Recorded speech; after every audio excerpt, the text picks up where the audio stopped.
जिनको लगता है कि एक दूसरे से तिपरासा फाइट करके दिल्ली को दिखाए कि हम लोग का अधिकार हमको चाहिए, तो दिल्ली भी देखकर हमारे ऊपर हँसेगा। अरे ये लोग तो एक दूसरे से फाइट करते हैं, एक होकर कैसे अपना डिमांड को पूरा करेंगे।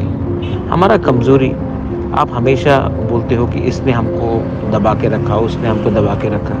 कभी आपने सोचा है कि हमारे लीडर्स लोग अपने पर्सनल स्वार्थ के लिए एक दूसरे से लड़ते-लड़ते हमने दूसरे को जगह दे दी अपने देश में। अरे कभी तो सोचो, थानसा का मतलब सिर्फ बोलने से नहीं होता है, आपको अंदर विश्वास करना पड़ता है।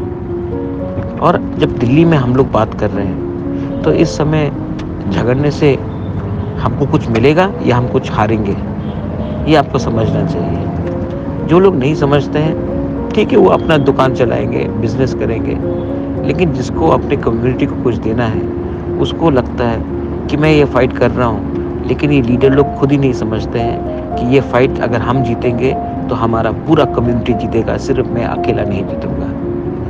ये इनको समझना चाहिए। बहुत स्वार्थी लोग ही नहीं समझते ये बात।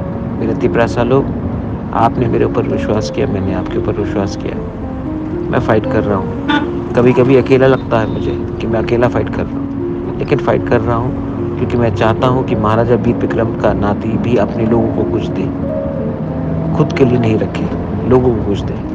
और ये लोग उल्टा-सीधा सोशल मीडिया में, प्रेस कॉन्फ्रेंस में बोलते हैं।